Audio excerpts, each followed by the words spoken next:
So this lender may not even know that.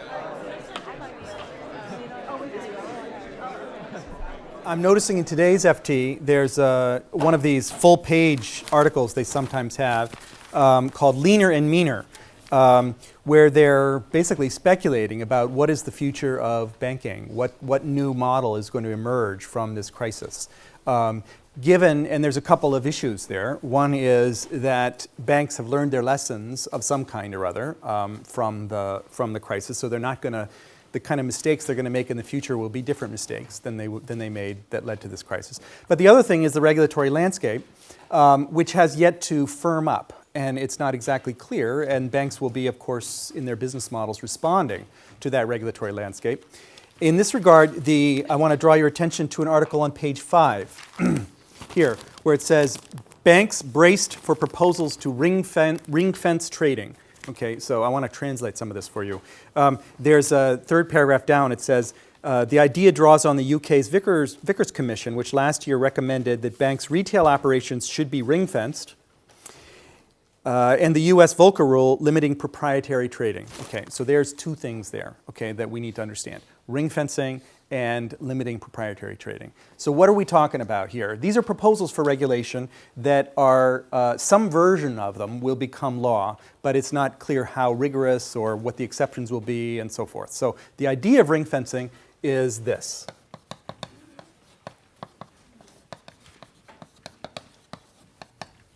You'll see this word everywhere.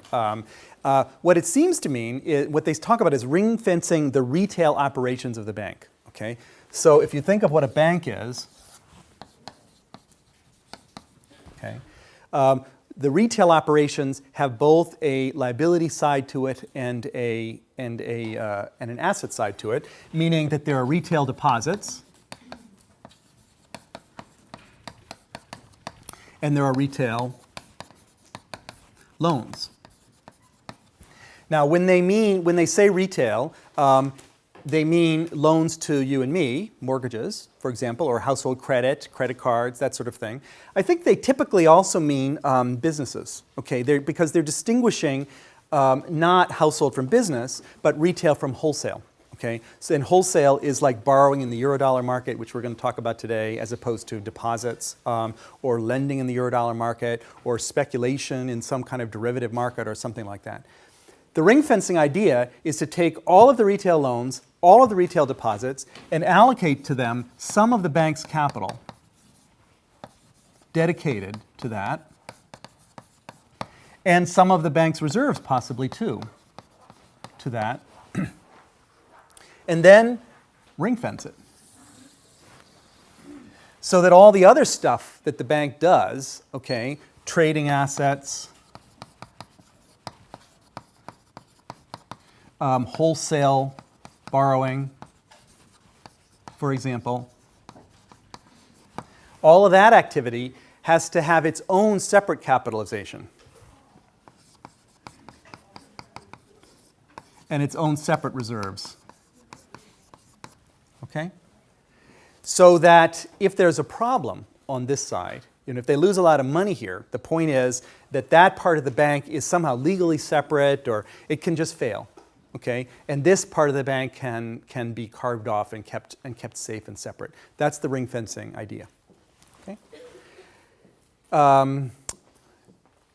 Whether this, there's a devil, of course, is in the details in all of these things, and the details are about to be revealed. So that's why the FT is starting to pay attention. We don't know yet what the details are going to be. The second thing that we need to understand is this issue about the Volcker rule and proprietary trading.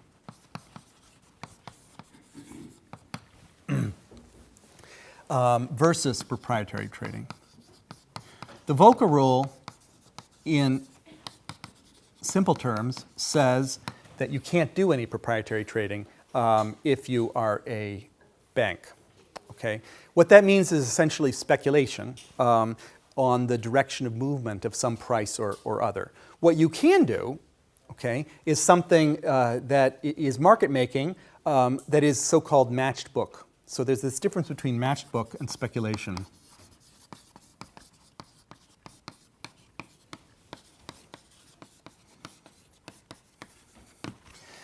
For example, if a client comes to you, actually, let me put it over here so that because I want to put the client in there too. Okay, so here's the bank,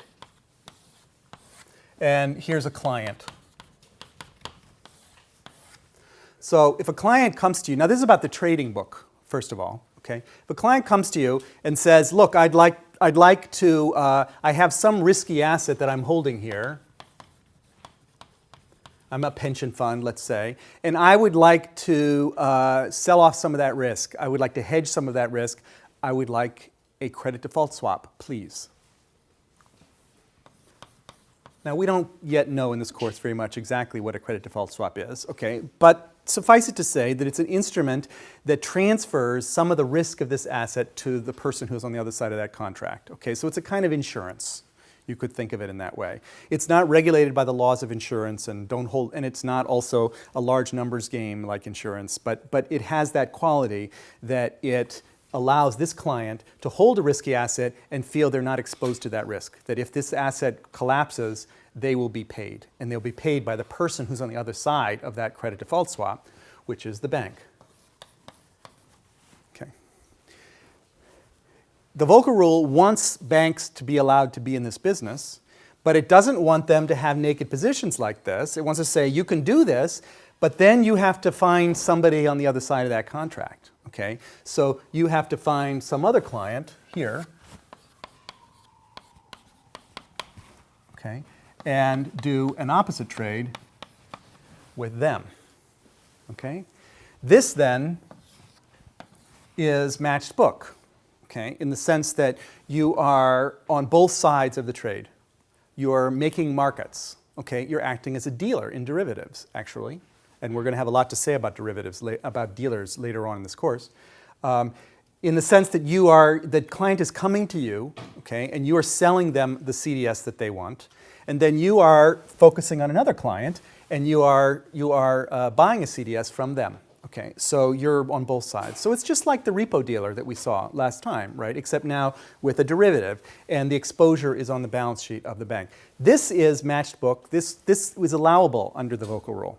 What's not allowable under the Volcker rule is allowing yourself to be exposed one way or the other, saying, you know what, I think those risky assets are actually going to fail, okay? And if they're really going to fail, if I think they're really going to go bad, then I want to myself bet against them. And the way I do that would be finding more people, okay, to, you know, I want to buy insurance so that when they fail, I get paid, okay? And this is taking a proprietary trading position. Okay? This is betting against those assets. This is not betting against, or rather, here's a bet in favor of the assets, and here's a bet against, and you're matched both ways. Okay? So whatever happens to the assets, you're not exposed to the price. You're, of course, selling these things at a lower price than you're buying them, so that there's a spread. That's what you're making money on. So this thing, that is outlawed. Okay, by the Volcker rule. Yes? Yes, so you're saying that for a bank to be a market maker, he has to have CDS on both sides. Can he offset CDS with different instrument? Yes. Yes. So the question is, do these have to be exactly the same instruments on both sides? Well, what you want, if you're having matched book, is that you have exactly the same risk exposure on both sides. Now, that doesn't necessarily require exactly the same instrument, okay? Because there's a lot of different ways to skin a cat, and the banks know that, and so there's a lot of finances about that. Now, there's also a lot of things that are almost like a CDS. And so the question is, if you hedge with something that's sort of correlated, but not exactly one for one, that exposes you to so-called basis risk. Is that proprietary trading?